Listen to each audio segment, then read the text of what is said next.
زندگی اور انسان، یہ ایک بہت بڑا کنسیپٹ، ایک بہت بڑا فلسفہ ہے۔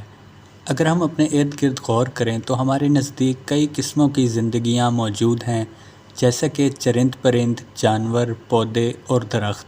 لیکن محسوس ایسا ہوتا ہے کہ ان سب کی زندگیوں سے زیادہ جس مخلوق کی زندگی اہم ہے وہ انسان ہے، کیونکہ انسان کو اللہ نے اشرف المخلوقات اور زمین میں اپنا نائب بنا کر بھیجا ہے۔